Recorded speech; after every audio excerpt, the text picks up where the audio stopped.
Hi guys. So today I am joined by my husband and we're very excited because today's video is us story time basically. We're gonna be telling you stories about some very awkward or funny or weird bookstore encounters. There's some weird people at bookstores sometimes.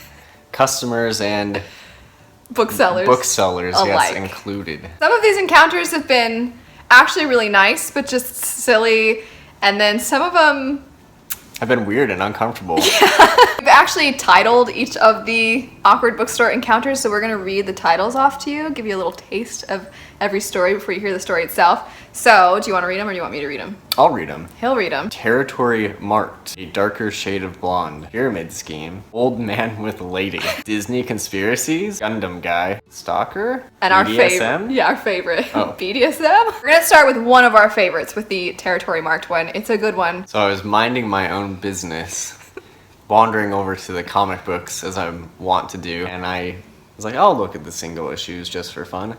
And there's this older gentleman. I think he might even have like a staff or something. I don't remember. Or a cane. And as I inched closer to the single issues, he let loose a ferocious, loud wind from his posterior. And it was very loud and quite smelly. So And he did it in your general direction. Yeah, it was towards me. He it was kind of like positioned himself. It was his comic book time, not my comic book time. So I left. I got out of there. I was frightened. So the second silly bookstore encounter, this one is more innocent, I suppose, than the guy passing gas in Sean's general direction. But this one, I want to start by saying, what color would most of you say that my hair is? Brown, right? My hair is brown. Well, this very, very sweet, very nice bookseller, we went up to the counter to pay, and she was very bubbly, and she was like, oh my gosh, have you ever dyed your hair before? And I was like, no. And she's like, it's your natural hair color? And I was like, yeah, I've never dyed my hair. And she was like, okay, well don't, because I used to have hair the exact same color as yours, and then I dyed it, and now I can't get it back. And you know why? Why?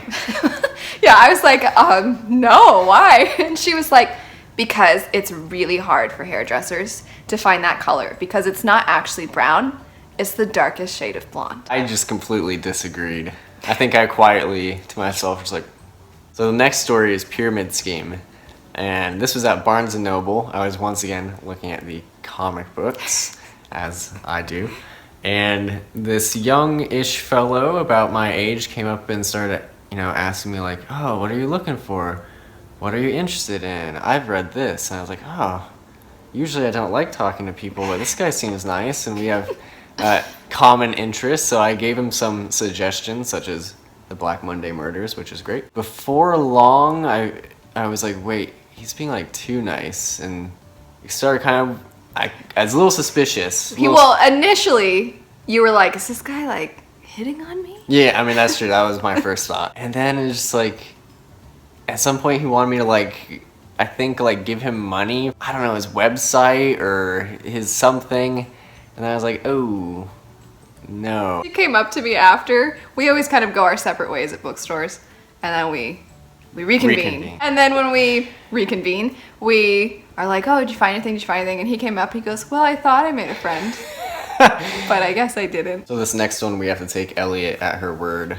I was not there to confirm whether this actually happened. It happens. I was sitting at the coffee shop area of the bookstore, reading my book, and I noticed this person just kind of standing by, like they approached the table, and I was kind of like, uh-oh, have I been like at this table too long? Because I'm by myself and it's a table that can seat more than one person. So I was like, oh shoot, has somebody been waiting for a place to sit or something? And this very, very, very old man, he's got like really old.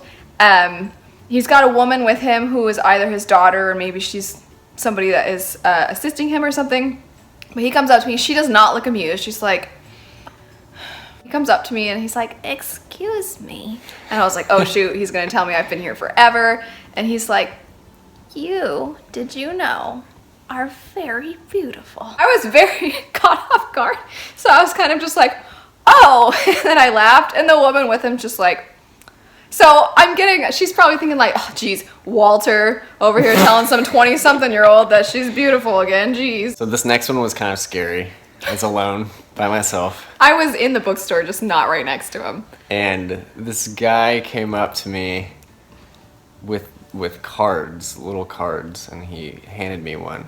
And once again, telling me to go to his website. This time wasn't asking me for money, though. And he didn't have a false front. He wasn't trying to befriend him first. That's true. He was just straight to business. Yeah, straight to business. And as far as I could tell, it was some sort of conspiracy theory site about Disney. I'm pretty sure on the card there was like Mickey Mouse and possibly Satan.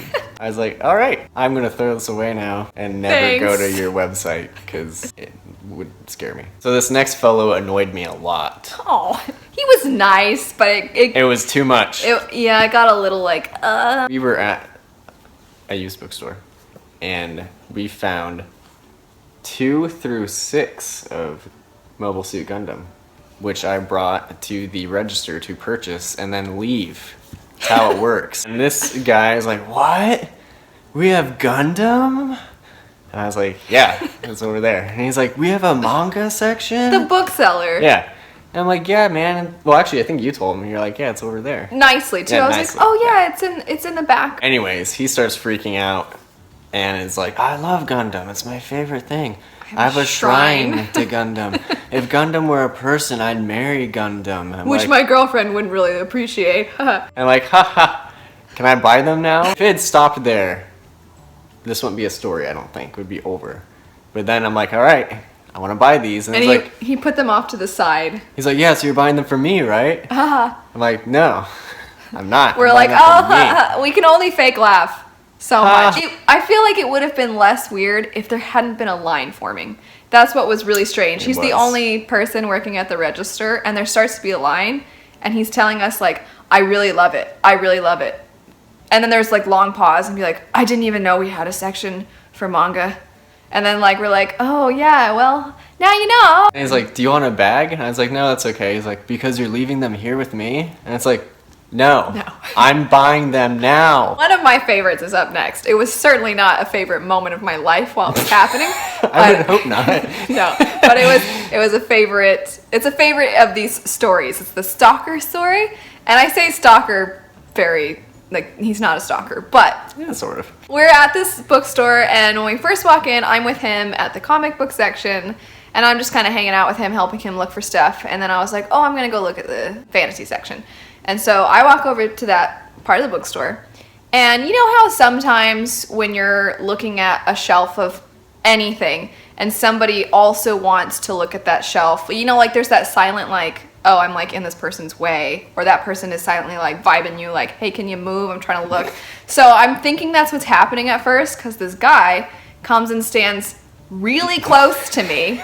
And so I'm kind of standing there like looking at the books, and I'm like, oh, am I in this guy's way? So I kind of am just like trying to like sort of, I don't know, give the body language of like, oh, here, you know, go ahead and look.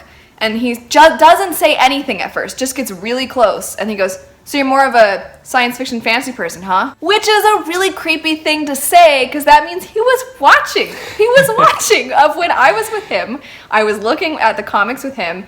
I go over to the other section. He comes up, awkwardly stands next to me, and then says like, oh, so you're more into this stuff, huh? And I'm just like standing there like, what? I didn't say what, but I was just like kind of, I don't even know that I really turned my head. I just kind of like looked at him. I gave him like the side eye, and I was like, I don't think your body language was inviting. Your belly button lights were Our not. belly buttons were in phase of each other. They were not. The true indication of whether you're interested in the conversation. I'm just like, yeah. And then he goes, he pulls a book off the shelf that apparently had a video game adaptation. He goes, oh, I remember playing the game to this one. My favorite weapon was the blaster. As far as we know, he wasn't trying to sell you anything or Yeah. show you Disney conspiracy theories. Yeah, so what is this guy's motivation? What does he want? And then I kind of hid for a second, and I texted my husband, and I was like, please come over here, please. I was ready to rumble. Hold me back. So this last story happened very recently, and it was weird. He goes to the counter with me, holding this particular manga. It's Blade of the Immortal, I don't know why I said it like that. Blade of the Immortal, volume 6, and the cover, it's a little interesting. It's a little interesting. But if you're the bookseller, what would you then say to the person purchasing this book? Given the title, I feel like the title of our story, this particular story, you probably kind of gave it away a little bit. Yeah.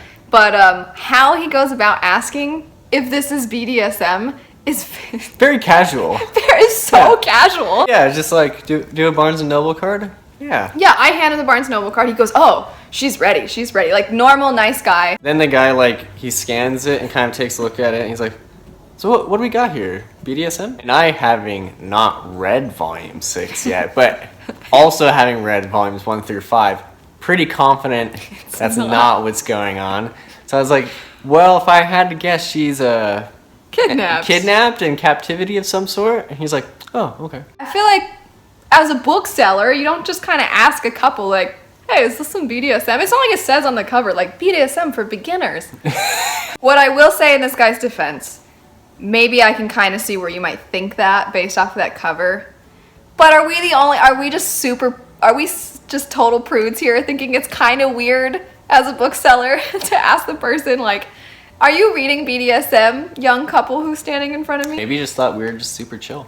Maybe. Like, yeah, I feel a connection with Do you we two. give off a chill vibe? I give off a chill vibe. You're definitely really chill. You are too. Oh, well, thanks. So that concludes our awkward, funny, silly bookstore encounters. Let us know your most awkward bookstore encounters. I think the real sad thing is that I was tricked by Pyramid Scheme Guy. I thought I had a friend. I really did. Isn't my friendship enough? Yes. Thanks so much for watching. Hope you guys have a great rest of your day. Hope this made you smile, made you laugh a little. And we'll see you later. Bye.